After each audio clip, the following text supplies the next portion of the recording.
What's going on, guys, and welcome to Who to Sign For. Now in this series I'm giving you my recommendations on what players to sign for a specific team in career mode. But before we go on, I will say that the signings you'll see aren't designed to be realistic, and that the player ratings and potentials of the players may vary depending on what database you're using and how they perform for you during the season.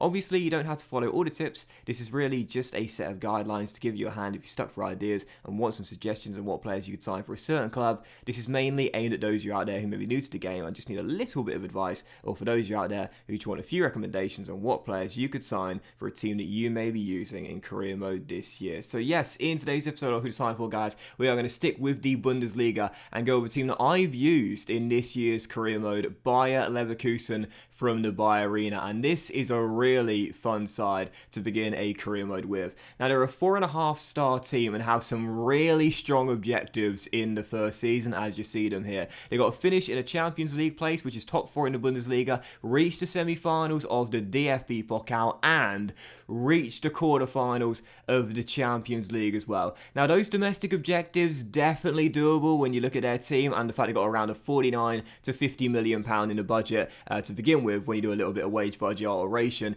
It is a good team, don't get me wrong, but whilst those domestic objectives are definitely doable, you would have seen the Champions League group as we were starting to save off there. You got Juventus, one of the favourites to win it, Atletico Madrid, another really strong team, and Lokomotiv Moscow, the Russian side, could be a tricky team to face, especially away from home as well. So even getting through the group is going to be hard enough on its own, but to get to the quarterfinals, a very difficult task. But again, Leverkusen have a 4.5-star team, and it is a really good team as well, filled with some great young talent. You got the centre-back there, Tapsoba, a couple of players that are currently out on loan, such as Jedvaj and Retsos as well. Leon Bailey, who I'm sure you've heard of, the exciting Jamaican prospect, Diaby, and of course the standout of the lot alongside Palacios. We just went past him there.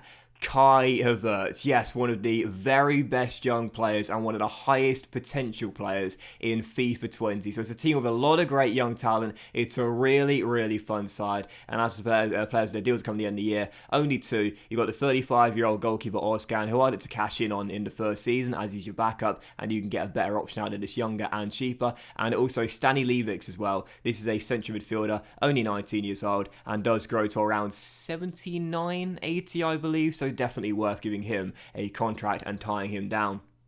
But you see the players I put on the transfer list right there, there weren't too many, and there's a big reason why. As I was running through the squad a moment ago, you would have noticed there's one major issue with Bayer Leverkusen. It's a 4.5-star team, which means it's really good. There's a load of great young talent here as well, which is really promising. But where's the main issue with Bayer Leverkusen? Well, I'm sure you noticed it. There's a real lack of depth.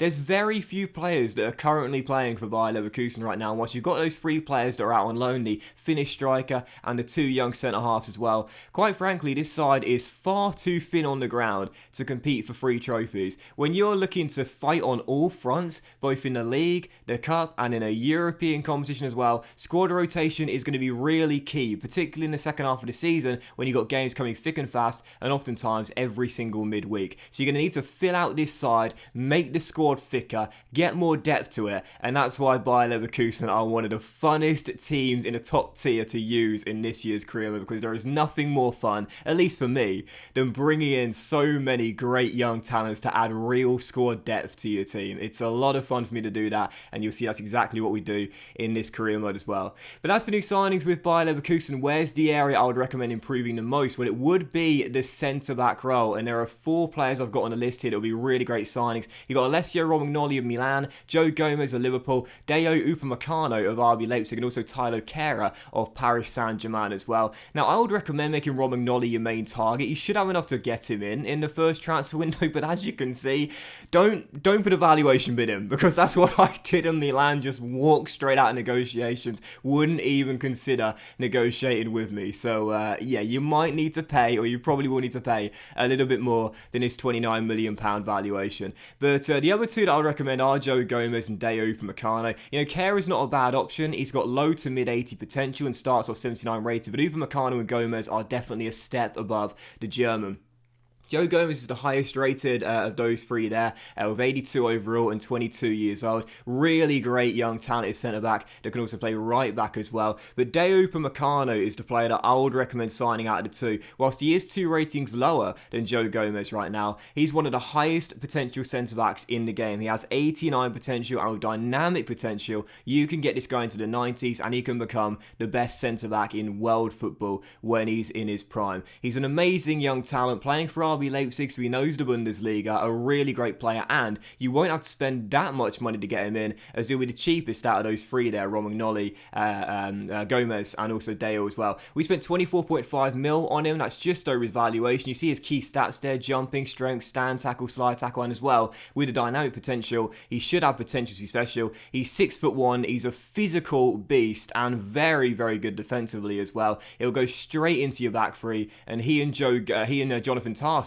will be an amazing centre-back partnership as the years go by if you switch to a 4 at the back system. But Upamecano, definitely worth picking up again. I would make Romagnoli your number one target, as he starts off 83 rated and he is the highest rated of the options there. But Upamecano with that 89 potential goes straight in your first 11. He is an absolute beast, and again for 24.5 mil, that's an absolute steal. But with the second signing I'd recommend, I would look for a new right-sided player. Now, as you would have seen by the formation there, Leverkusen play a 3 at the back system. It's a 3-4-2-1, I believe. And when you are playing 3 at the back, your wide midfielders, they operate primarily as secondary wing backs. They're players who need to be good both on the defensive end as well as the offensive end as well. They need to have stamina, they need to work hard, and they need to be really good on both sides of the pitch. And the player I'd recommend for the right side of the pitch to replace Bender is Lucas Klostermann of RB Leipzig. Yes, you just got Upamecano, now bring one of his friends along as well. Klostermann you can get for around just over his valuation. We spent 19.5 mil on him, and this guy, whilst he doesn't have right midfield as listed position, don't worry about that, because the stats he's got mean he can play there with ease. He's got great stamina, he's very quick, and again defensively this guy is really, really solid, and that's what you need on your wide midfielders in this team. Of course you want them to offer something when going forward, but you've got Havertz playing in front of him and Kevin Volland and Bellarabi as the front three. Primarily you want someone that can defend really well and has good enough stamina to bomb up and down the pitch all game long, like he'll be required to do as the only right-sided player. So Klostermann in, again 85 potential, so grows really, really nicely. Starts of 81 overall, so good enough to go straight into your first 11, and definitely someone I'd recommend picking up for his range of stats, his relatively young age, and really, really good defensive ability as well. So after the signings of Klostermann and Upamecano, we still had quite a bit of money left in our budget, and I would recommend a new backup goalkeeper for this Bayer Leverkusen side, just because of course Lucas, and I can never pronounce his surname, so I apologise to my Finnish followers, but Lucas Radicki, the Finnish goalkeeper, he will be a number one for the first 2 or 3 years. He's 29 years old and he won't start to show signs of decline until at least 31 to 32. But you will want a backup goalkeeper with Ozcan going at 35 years old. You want someone younger that's got good potential that can challenge the Finnish number one for that number one jersey when he starts hitting his peak. There are several names I had for you there on my short list. The number one target for me would probably be Livakovic if you can afford him, the young Croatian, but there are some other better options that are cheaper, such as Unai Simon, Luis Maximiano, and also a player that I think would be a superb pickup for Bayer Leverkusen. That's Alexander Nubel of Schalke. He'd be the cheapest of the lot. You can get him for around his valuation. We spent £8 million on the guy, as he's out of contract at the end of the season, means you won't be held to ransom by the lads from Gelsenkirchen, and his wages are relatively cheap. You can get him on around 25 grand a week on a 5-year deal, and at 22 years old, 75 rated, he's 13 years younger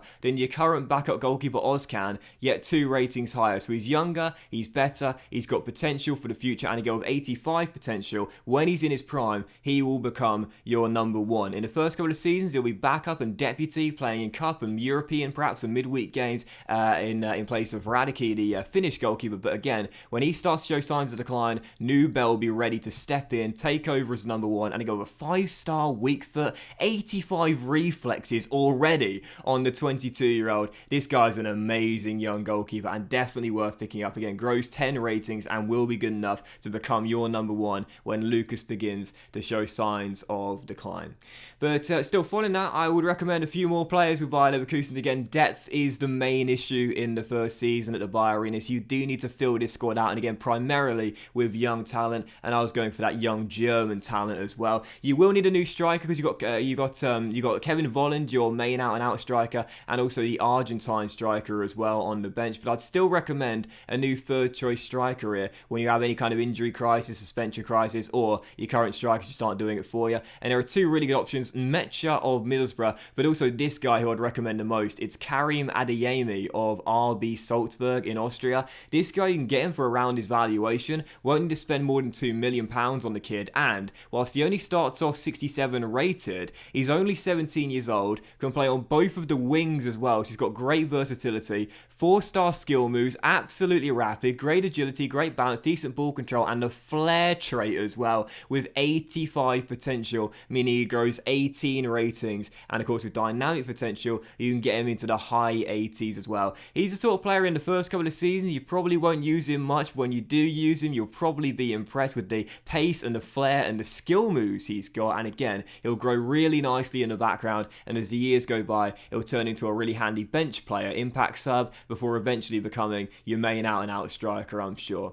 But as you continue to make signings, I'd also recommend this guy, Christian Frutel of Bayern Munich, a really cheap goalkeeper. Won't have to spend much more than £1 million for the guy, and of course once you've sold Nicholas Loom, the mid-20 goalkeeper, this guy I believe is only 2 ratings lower, but 6 years younger with far higher potential. He gets to 83 overall when it's all said and done, so now you've got 2 great young German goalkeepers to watch for the future. And I'd also recommend another centre-back as well, and I'd also recommend Jordan Tirana Riga of Hertha Berlin. I've used this guy before in this year's career mode. He's a really great centre-back. He's quick, he's got good pace, good defensive stats to begin with, and he's just 21 years old, yet already 73 overall. The Hertha Berlin man grows to 84 at his prime, so again in the future, could be good enough for your first 11, if not, really good on the bench as well. High medium work rates, watch out for that. It means he will drift further up the pitch than you'd like him to do so on occasion, but again, with very solid defensive stats, 78 strength already, this guy is a really talented young centre-half to add to Jonathan Tah, and also your new man in Upamecano as well. As the years go by, you'd actually have 4 really good centre-backs here at Bayer Leverkusen. But we continue to spend the rest of the money we had in our budget and continue to fill this squad out, which is exactly what we needed to do with good young German talent. The next player I'd recommend, well, the next 2 players I'd recommend are players that you have to sign if you are doing a German team in Korea this year. Linton Miner of Hannover 96. This kid is only 20 years old, but starts off 71 rated, and he's got some great potential for the future. Grows to 84 at his peak. He can play on either side of the flank and in the left wing role as well. 3-star. He's absolutely rapid as an impact sub. He'd be an amazing player to come off the bench, but also this guy, who I can't recommend highly enough in this year's career mode, Joshua Wagnerman of Hamburg. This guy is perfect for the Bayer Leverkusen system, because I talked about the wide midfielders in this team needing to be good on both ends of the pitch, be defensively solid and be really physical. This guy is just that. Now he starts off 66 rated, so not very high to begin with, but just 18 years old. He grows to 85 rated, and when you look at this guy's stats as well, he's an absolute physical monster. He's 6'2", he's got a 4-star weak foot, he's rapid, he's got decent strength as well, defensively pretty solid to begin with, and again, whilst right now he might not look amazing, in the future when he's peaking at 85 overall, he will be absolutely unstoppable. So Wagnerman, definitely worth picking up. Again, you won't have to spend much more than his valuation on the guys. It'll be a really cheap deal and an absolute bargain as the years go by. So 8 new signings to the Bayer Leverkusen side. We would eventually sell Nicholas Loom there as well to sell, I believe, our 5th and final player. And the final signing I would recommend with Bayer Leverkusen would be a new central midfielder. Now, of course, you've got some really amazing young talent through the middle of the park in this team, including Ezekiel Palacios, but I would recommend one nice little German player to bring into the team to watch and develop for the future, and I would recommend, if you could afford him, Dennis Geiger of Hoffenheim. He's probably not going to be as good as Florian Neuhaus, who I know a lot of people would recommend, or perhaps Arnie Meyer as well, but he's the cheapest option out of those 3 central midfielders there, and again, he still shows great potential. He starts off 73 rated, and he grows 9 ratings to 82 as well, so whilst this guy won't set the Bundesliga alight as the years go by, he'll be a really good squad player for you and eventually become a bench player as well. So in the end, we signed 9 players for a whopping £71.65 million and sold 5 players for just over 30 million as well. But again, we did exactly what we needed to do with this Bayer Leverkusen side. 2 new players coming in for the first 11 in Klostermann and Upamecano, but filling out the squad. That's the key in the first season with Bayer Leverkusen. Your main concern is the depth at the Bayer Arena, but we've done that with 9 new signings, and all of them, apart from Upamecano, were German and really good young talents for the future as well. I have to say, Bayer Leverkusen are definitely one of the funnest sides to do a career mode with in FIFA 20. Because if you're like me and you love rebuilding a side and filling the team out with young talent primarily from the same country as where the club are based, you will love managing at the Bayer Arena in FIFA 20 career mode. The question is though, after making all of those signings and having a net loss of around £41 million, would our young, youthful Bayer Leverkusen team be able to hit those 3 very strong objectives of finishing in the top 4, reaching the semi-finals or the DFB Pokal, and reaching the quarterfinals of the Champions League too?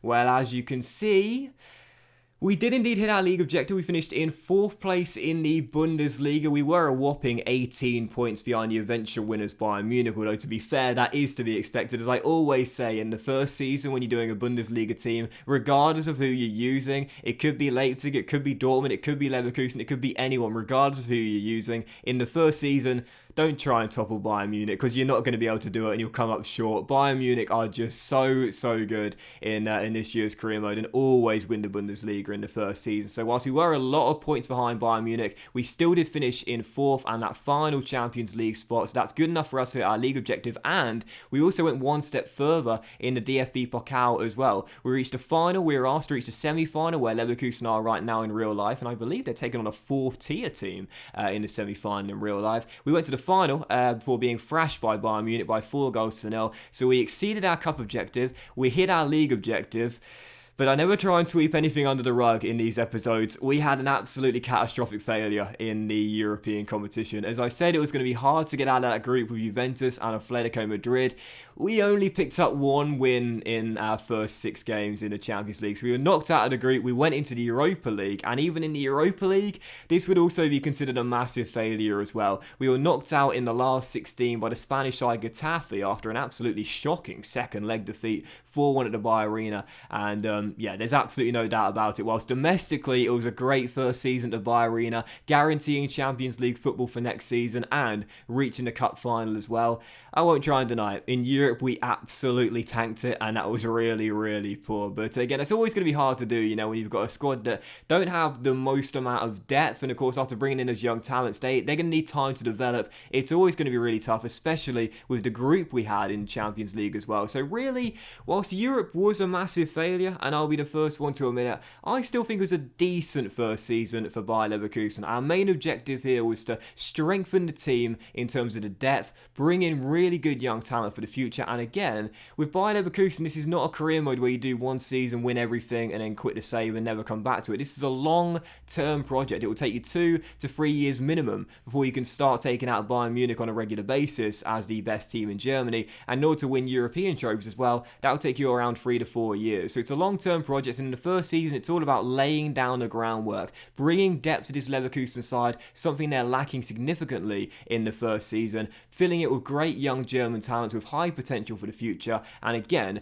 building gradually at the Bayer Arena. If you can also reach Champions League for next season, which is what we did and what the board asked of you, that really is the minimum expectation. And if you can go to the semi-finals or the final of the cup like the board asked as well, that also helps you out too. So don't worry too much if you don't win anything. Don't worry too much if you don't succeed in your European objective. Domestically, as long as you finish in the top 4, that should be good enough for you to keep your job and move forward with what is a long-term project at the Bayer Arena. And again, when you think of the talents coming in, Upamecano, 89 rated, Klostermann, 85 rated, Wagnerman, Adeyemi, Nubel, all 85 rated as well, Miner and Tirana Riga, 84 rated, Christian Frutal, 83 rated, and Dennis Geiger, 82 rated as well. The young talent you've signed here at the Bayer Arena is going to develop and and nurture so well in the first 2 or 3 years, and you'll definitely be able to target taking out Bayern Munich after the first 3 to 4 seasons. It's a great team to use in this year's career mode Bayer Leverkusen. It is just so fun to fill it with great young German talent, which is exactly what we did. And you go with Kai Havertz, your captain, your future club legend, your leader, and one of the highest potential players in the game as well.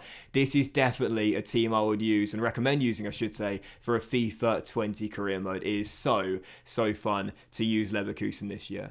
But that was today's episode of Who to Sign For, guys. So big thank you for watching. If you have enjoyed it, and if you did enjoy today's episode, then please do drop a like. Much love to you all. Have a fantastic day, and I'll see you for the next episode of Who to Sign For very soon.